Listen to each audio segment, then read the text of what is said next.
Intelligent Ramblings with your host, Bill Lofton, co-hosted by Gary Glenn and William Howington, with help from John Cole.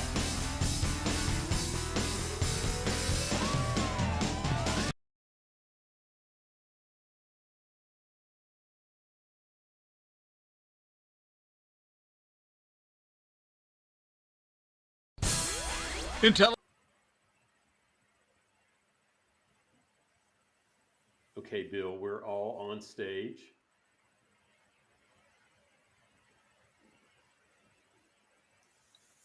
Good evening. Good evening, everybody. A little late start, but as the maxim says, better late than never.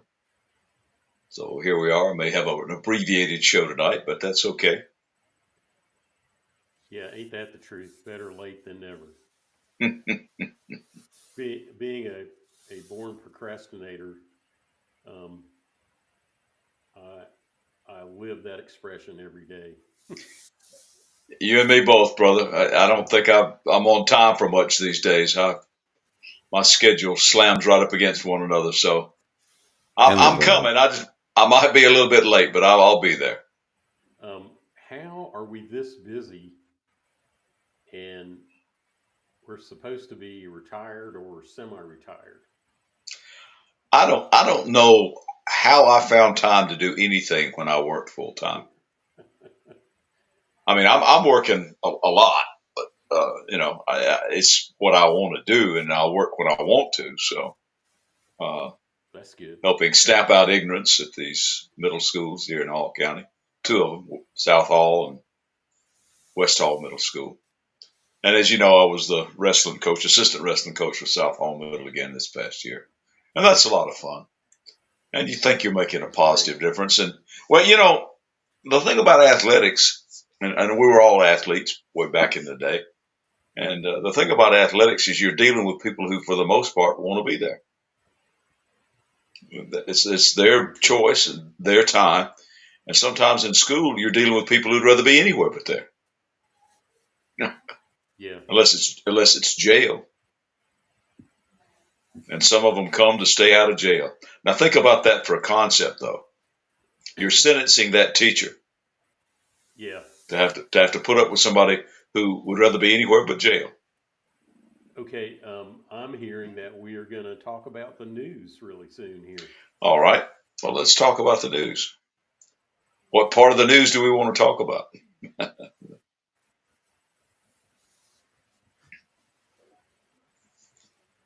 I don't know. Well, there's a lot of stuff going on. It seems that we are making some progress in the Middle East for a ceasefire and maybe some negotiations. That seems to be promising. Well, that's good.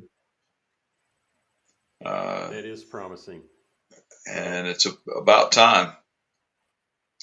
There may be more people dead there and in the Ukraine than we know. Those estimates may be low that we've seen coming out of that because of we don't really know how many civilians have been impacted by that. And that's I just see stuff pop up on my feed there that Ukraine has shot down jets and sunk ships. I don't know if that's true or not. You heard anything like that? No, I've heard that they've captured some Koreans that were fighting for the Russians. Really? Yeah. I think that's pretty much Koreans and not. You sure they're Koreans and not those Asians that live in eastern Russia? Right. No, I think these were identified as Korean regulars, North Korean. So that's disturbing, but Trump says he can solve it all, so he's got just a few more days. He'll be inaugurated. Let's see what he does. Yeah, he's got till Monday. He hit the ground running Monday.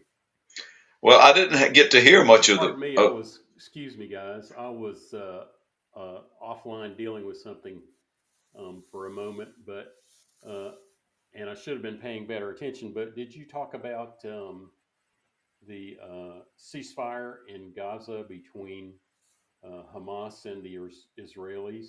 We just touched on it, John. We were Yeah. talking about that and about the situation in the Ukraine and things like that. So we talked a little bit about that, and we said that it looks a little bit more promising now in the Mideast, at least, that these people will quit It killing does. one another for a little while. Well, it seems like they came to the same kind of agreement, sort of, that,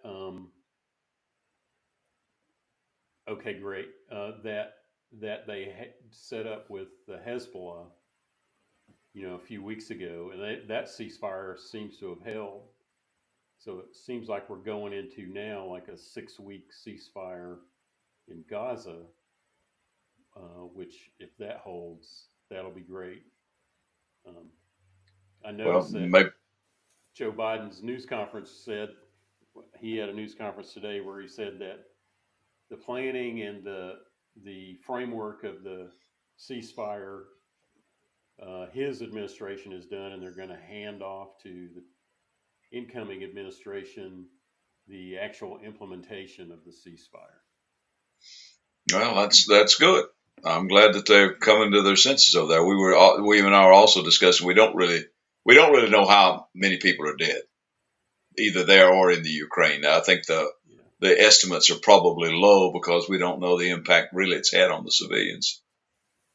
I heard They give all these estimates out. Today was 46,000 civilians are dead in Gaza.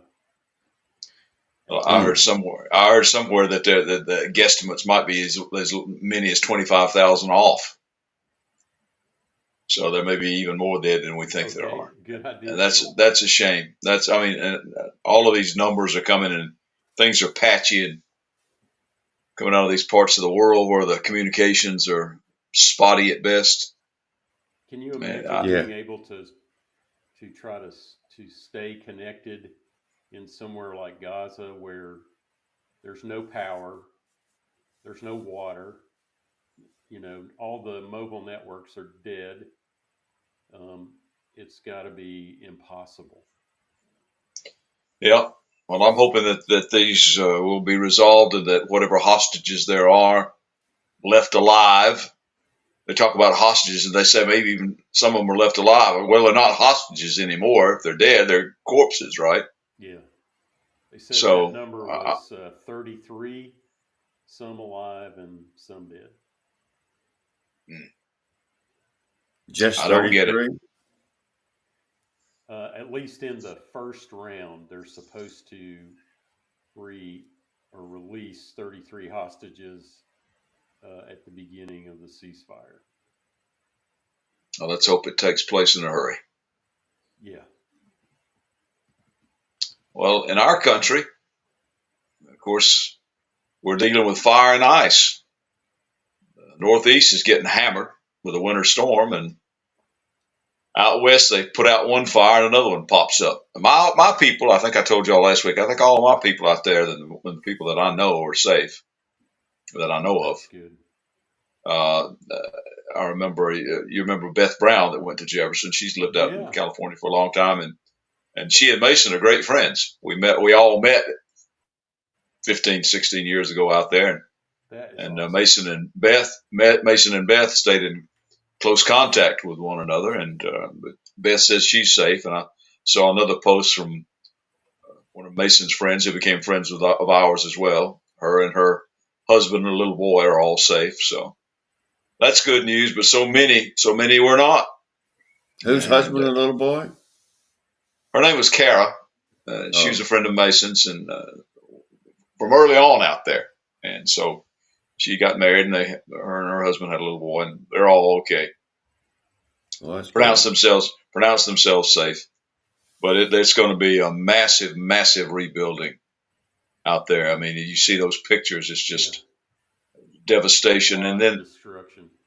Yeah, and it's really funny because you'll see a house, and then right next to it there'll be one that's not in such bad shape, or there'll be a tree that's standing and still green. It's weird.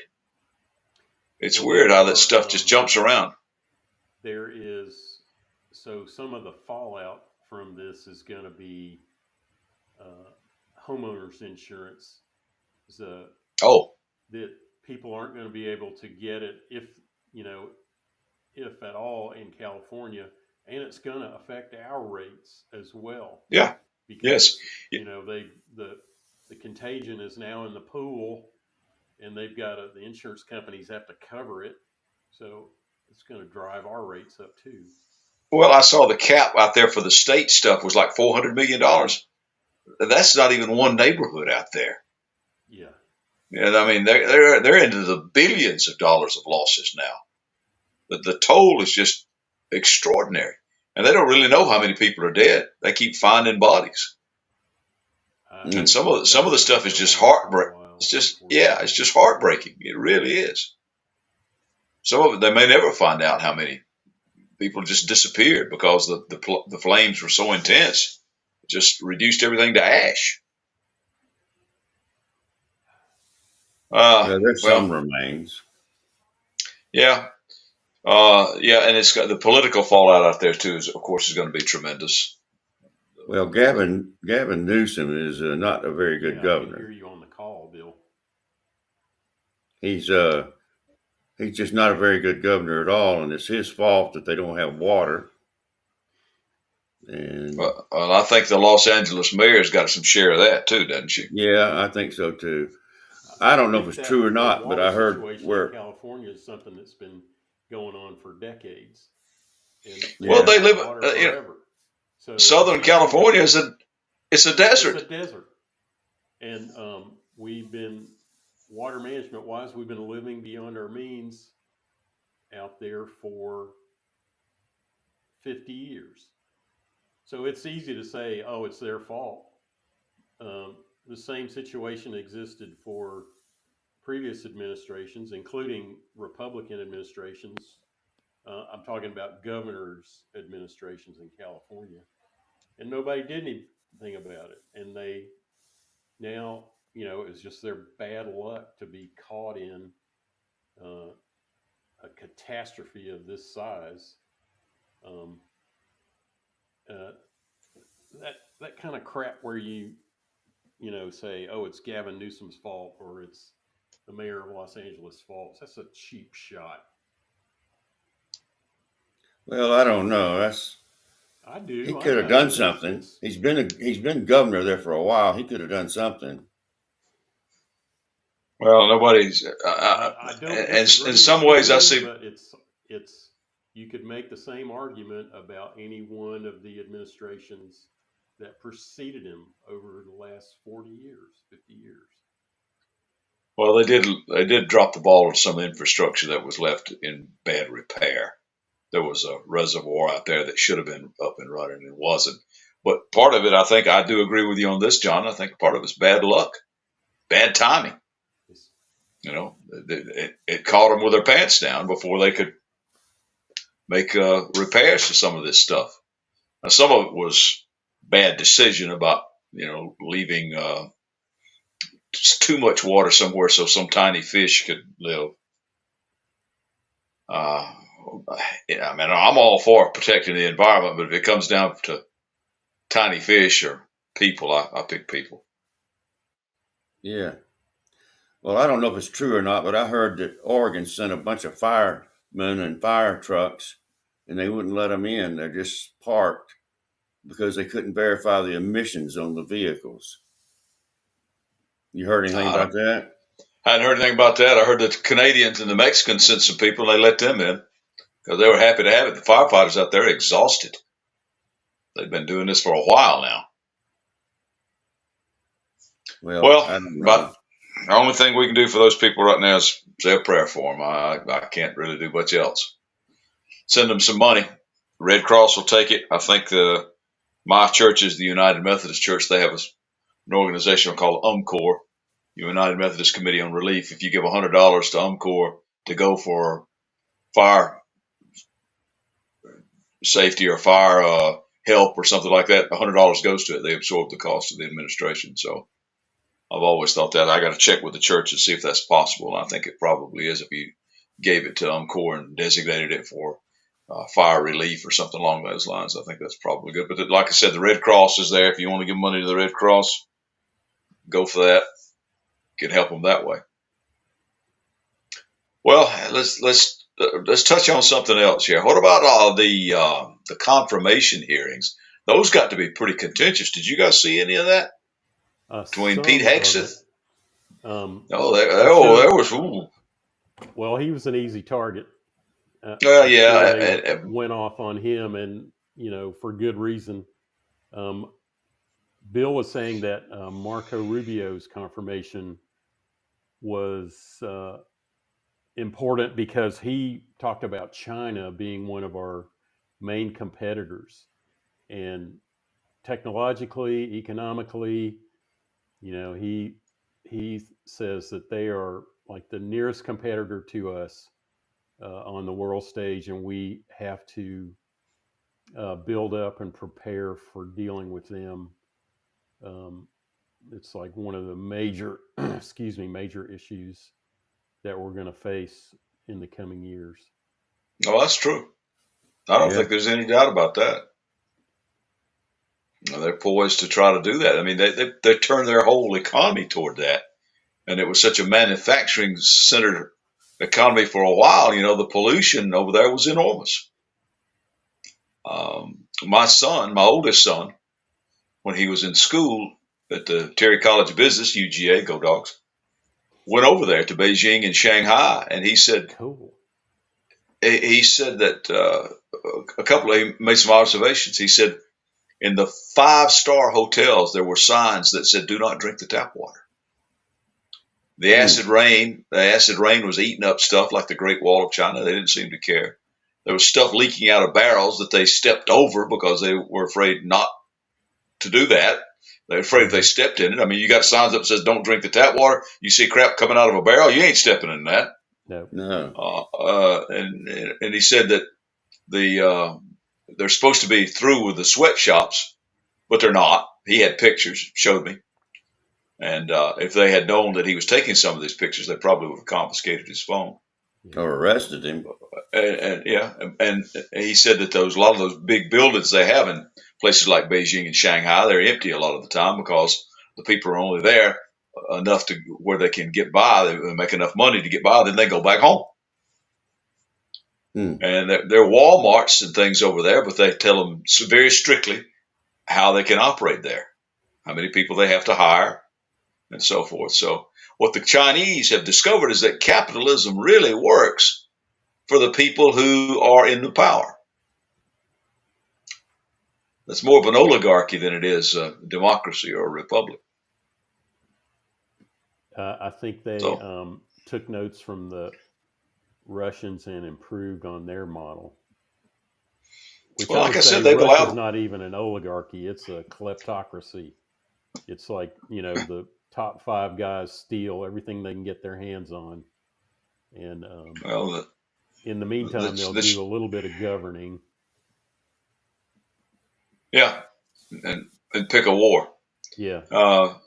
But the Chinese are a little smarter than that. They're not trying to fight anybody's wars just yet, and they're trying to keep a low profile. But they basically shut the country down so they could host the Olympics back a few years ago, because those people were walking around with masks, and it wasn't because it was the coronavirus, because they thought they looked stylish, so they could breathe. The pollution was enormous. I think China's a chief competitor on the world stage for the United States of America, and will be for quite some time. And maybe the idea is to try to do some business, but what did Ronald Reagan always say? Trust but verify, right? He did say that. He did say that, and he was absolutely right. The more I wasn't, when he was in office, I'll tell you the truth, I wasn't a real big Reagan fan. But now, man, he looks like the second coming of Cyrus the Great. I think he in a lot of ways he was good. He was a better leader than most, but the damage he did with the trickle down economy and the Laffer curve, where if you reduce taxes enough, the curve bends back on itself and the government makes more money. No, we've been paying for that for a long time. Well, and then he did, in more ways than one, he contributed to the breakup of the Soviet Union. Oh yeah, I mean, he broke them. About broke us, but did break them. yeah.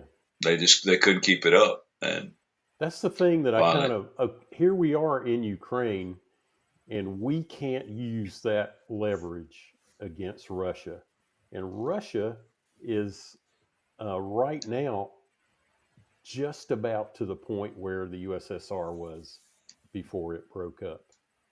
mm, And if we applied leverage in Ukraine and hammered back at Russia, we could do a lot of good things in the world because we mm. could reduce their ability to do all the bad things they do that we know they do.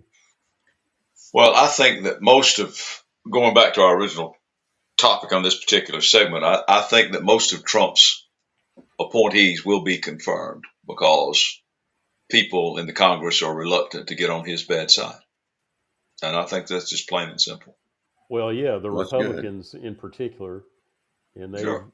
in his first term, there were some Republicans who didn't agree and weren't on board, but they're gone. The Republican Party is the party of Trump now, They're Trumpians. and so yeah, you're right. Well, what I'm really liking is William's new penthouse apartment there. It's really cool. Yeah, They got a nice. I wonder I where feel that good in the penthouse. city Yeah. is in the background. I wonder if that's an actual city or AI. somewhere. Probably is. I don't know. I can't really get a good look at that skyline. Might be New York. There's some that you recognize really quickly, like New York City or San Francisco. Seattle. Denver doesn't have a big skyline, but it's recognizable. And Atlanta. That anyway. Let me take you on a tour of. I've got my background is blurred out, but these pictures behind me are like a big gallery that goes up the wall of all grandbaby pictures. All Oh, right. There's 16 grandbaby pictures on the wall, and this is in my office, and it's like the high point of my office. Everything else is pretty well, trashy because I tend to like have 3 or 4 projects going on at the same time, and hmm so the floor gets covered with little bits and pieces of technology. Well, that's good. well, shall we move on to the segments? Are we ready for that?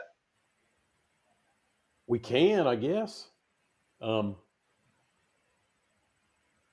so normally, I saw Bill trying to get on. He got on very briefly for a minute or two. And for those of you who are joining us, this is Intelligent Ramblings. I'm Gary Glenn along with John Cone and William Howington. Our normal main host, Bill Lofton, has been struggling with technology, so he's enabled us to get on and at the expense of himself right now. So we don't know where Bill is. Need to hire some Chinese guy to help us out. Touche. word to the wise. So, well, So should we do Gary and then William, and then I'll go last? that sounds right. fine. All right, Gary, I say go for it, man. All right. All right. Well, as I was already established, if you can see the ID there, I am Gary Glenn, and this is one of my favorite topics for this time of year. I noticed the other night when I went by my gym that it was extremely crowded. I mean, I had to park along, kind of parallel park along one of the sidewalks going in there, and it's about this time of year where that happens. Everybody's all fired up, and they want to get in and get in shape. That's their new resolution, and that'll last probably about another month, By the end of February, it's the same old hardtails who've always been there, because people, especially when it comes to physical fitness, they try to get in there and they think they're going to get in shape overnight. And they try to do too much too soon. And they get hurt and they get discouraged, and they find out that they're, in the words of that great existential philosopher Johnny Cash, there ain't no easy run. And they give it up. Now, here's the deal. I think all of this is very admirable, to try to improve yourself. And perhaps we don't call them resolutions so much as goals. Let's establish some goals for this next year. We're not that far into the year just yet. Now, let's establish some goals and make them reasonable goals, make them realistic, attainable. You say, I'm going to run a marathon this year. Well, maybe you don't run a marathon this year. Maybe you work your way up to somewhere in the fall, you're doing a 5K or 10K, if running is your thing. I'm going to put 100 pounds on my bench press. Well, probably not. Those kind of gains in a year's time can come, but they're with lots of dedication and usually some serious drugs. So maybe you say, okay, I'm not going to add 100 pounds to my bench press. I'm going to get to where I can bench press my body weight. And then you say I can bench press my body weight more than once. Because I'm going to tell you, walking down the street right now, most of the people in this world cannot bench press their body weight. So maybe that's an attainable goal. Work on that by the end of the year. You see what I'm saying? Make it attainable, make it quantifiable, and make it reasonable. And now, if you've never worked out very much at all, if that's your thing, or maybe you just say, I'm going to start eating better. Okay, well, there's all kinds of books on how to eat better. Nutrition, maybe you don't go completely vegan. Maybe you give up meat a day or two a week. Something like that. Something small that you can start seeing results from almost immediately. Here's another thing. I'm going to be kinder this year. I'm going to listen to what the other person actually has to say without trying to think of how I'm going to refute that. I find a great deal of time, sometimes I'm trying to listen to somebody, but I'm also thinking about the next thing I'm going to say. And then I quit listening. Let's try that for a while. Be kind. Be polite. I'll close with a quick story from my own experience about that. A few years ago, well, actually, it's been quite a few years ago now, because Mason was still living at home, and he's been living in Los Angeles for about 16 or 17 years now. But he was somewhere in high school or middle school. So his mom and I and one of his female cousins went down to the Disney area. We went to Animal Kingdom, which was great. I mean, I like the animals. I mean, that's kind of my thing. But while we were there, one of the great storms of all time ran through Florida. Now, I don't know if you've ever been really close to a lightning strike, but the first thing you hear is not the thunder. It's the sound of the air starting to split. There's a sizzle to it. It's a then boom. Then the flash happens and the thunder happens at the same time. Well, I'm yelling for people to get off the bridge, get out of the opening, all this kind of stuff, because this lightning was playing around this park like kids on a playground. The upshot was it pretty much knocked out the park. So we tried to do what we were there to do. We would take some of the rides, but a lot of the rides we went to either were down or you couldn't get on them, but they wouldn't let you on them. Some of the shows couldn't be seen because it had knocked out the power, knocked out their equipment, and so forth. We did what we could, and then we finally got ready to leave. And as we got ready to leave, I said, I'm going to try something. You guys wait right here. So I walked in there to customer service right before you exit Animal Kingdom in Orlando, Florida. So I walk up to the counter there, and there was somebody there in front of me. So I waited maybe 5 minutes, and this clerk comes over and he looks at me and he says, "Can I help you, sir?" And I said, "Yeah." I said, "Now, for my money, you got the best part down here." I said, "But," and he kind of smiled because he knew there was a but coming. Then I proceeded to explain to him what had happened. We really didn't get a chance to do what we came to this park to do. So he listened to me, and I was very polite. And he walked over there and he said, punched some buttons on a machine, came back and handed me something. I said, "What's this?" He said, "It's 4 tickets." He said, "You can come back anytime you want to." I said, "When do they expire?" He said, "Never." He said, "You can use them anytime." And we sure did. So when I went back out to the kids, I said, let this be a lesson to you. I said two things. One, you never know what you're going to get till you ask for it. And number two, be kind, be considerate, and be polite. I didn't get all up in his face and yell and scream about how they gypped us out of our money. I just explained my position, and he was willing to listen. And he gave me, even in those days, it was well over $100 worth of tickets. So, and this next year, try that. Maybe we can get this message up to Washington too. And that's my time out, and thanks for yours. I'm Gary Glenn.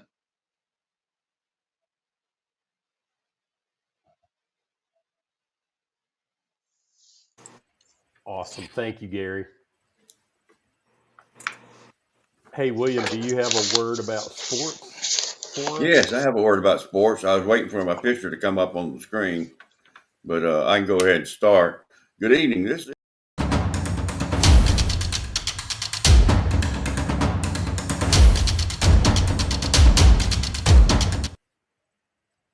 all right. Am I on? Like I said, this is sports. Well, it's all set. The college football playoff championship will be Monday night at 7:30, January 20th, which is also coincides with Inauguration Day.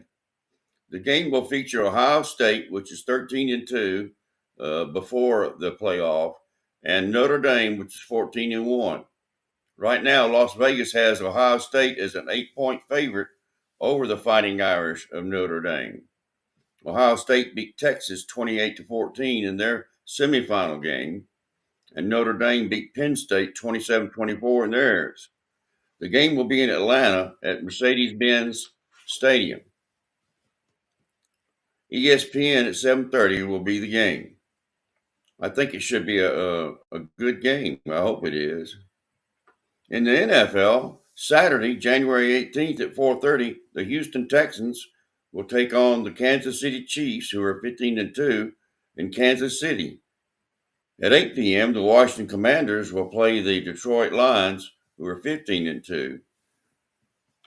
So we got some good games coming up there. That'll be interesting. I think that Chiefs game ought to really be good. Sunday at 3 p.m., the Los Angeles Rams, who just played a great game the other night against Minnesota. If you saw that game, you know what I'm talking about. They'll face the Philadelphia Eagles, who is 14-3 at 6:30 Sunday. The Baltimore Ravens will play the Buffalo Bills. Buffalo Bills are 13-4. In basketball, in college basketball, the Georgia Bulldog men are ranked 23rd. It's the first time they've been ranked since 2011. They have a 14-2 record, and they're playing Tennessee right now, and they're ahead by 1 point, 26-25. Tennessee was ranked number one earlier this week, but they've lost one. Tennessee is 14-1, I believe. No, 13-1. Sorry, 15-1. Anyway, like I said, the score right now is 26-25 at halftime. So you want to turn over to that instead of watching us, wait till halftime's over with and do that. Last night at 7 p.m., this is a lot earlier than it was last week, was that TGL, that Tomorrow Golf League with Tiger Woods. It was televised live from Palm Beach Gardens. Tiger Woods' team didn't do very good. As a matter of fact, he hit the ball in the water and the sand several times, and a lot of balls were in the water and sand. Considering they're hitting their ball into a giant video screen, I don't know how that would work. I'd like to try it. A lot of money involved in that if you've ever seen that giant screen they're hitting into. And then you watch the ball's trajectory going up and headed towards the green. Sometimes it lands on the green, sometimes it lands in the sand trap, sometimes it goes over like Tiger Woods into the water. But anyway, this computer-generated screen is something else. I watched the whole episode, but I'll be honest with you, after the first few minutes, it got rather boring, almost like real golf. But it'll be on next week, so hopefully you can tune in and it'll be a lot better. That's the Tomorrow Golf League. Anyway, that's sports for tonight. Have a good evening.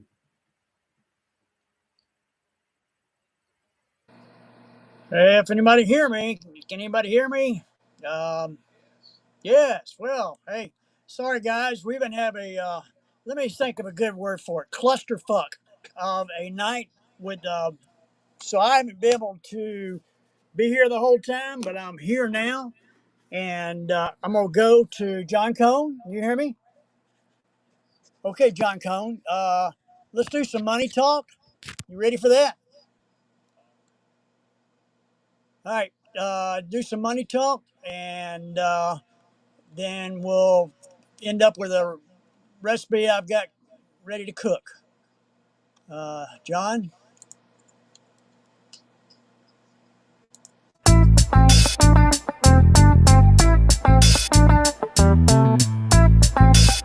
Money.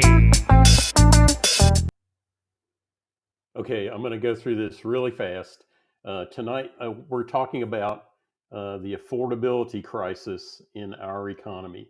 And this is something that affects just about everyone. You have to be part of the 1% for this not to have an effect on you. So tonight's talk is partly based on a podcast done by Ezra Klein and his wife, Annie Lowrey. And more importantly, Annie Lowrey's article in The Atlantic from February 2020 called The Great Affordability Crisis Breaking America is the primary basis for tonight's talk. And I'm going to summarize this a little bit so we can finish up quicker. So the affordability crisis that Annie talks about has to do with the life expenses that you cannot get out of paying, like housing costs, rents, home prices, mortgage payments, other costs like health insurance and health care, other insurance like car insurance, homeowners insurance, renters insurance, new and used auto prices, child care, the cost of education. All these things are part of your life and you pretty much can't escape them. And they've been grinding higher for 10 years, 20 years, 40 years, 50 years. So this is all going on in the background. It's consuming more and more of our total income, so we have less and less disposable income. She makes the point that, this has been happening for a while, and it's part of the reason that some people feel the economy is doing great and some people feel the economy is not doing great. If you think the economy is fine, you're probably looking at the popular measures for of the economy, like the unemployment rate, the inflation rate, GDP, the gross domestic product, and the state of the financial markets. And for the last year to 2 years, we've been in a pretty good economy. There's another side to this picture, which is that you could say the economy is not fine. And in 2022 and 2023, we came through a period of painful inflation. For many people, they had no experience in their lifetimes dealing with inflation like that. Some of us old people have seen it, but a lot of people had never lived through that. So they had the feeling that the economy was not good. You contrast that with the popular measures of the economy that showed everything was good, and it set up a real disconnect between people who were not feeling so bad, even though this affordability crisis was happening and was for real. So, it goes on to talk about if you combine life expenses moving higher and people feeling trapped and uncertain about the future, combine that with $4 gas and $4 egg prices, it's a shock. And the give credit to the Republicans because they hammered on that message in their presidential campaign during 2024. Even though the inflation rate was down and prices were coming back under control, there's still this affordability crisis in the background that many of us, most of us, are all feeling. And so I'll just wind up by saying that uh, that campaign was really effective using that message. Um, I'll also remind you that this really is a good economy. And finally, say that I will post the Ezra Klein, Annie Lowry podcast that I referred to at the beginning uh, on the blog at intelligentramblings.com, along with uh, a link to the article that Annie Lowry wrote about the affordability crisis. So that's it for me. Thanks for listening. Hey guys, I just wanted to take these headphones. I'm getting bad echo right now. We're going to just conclude with this, and we will try to fix everything up and figure out what went wrong, and if not, go back to StreamYard.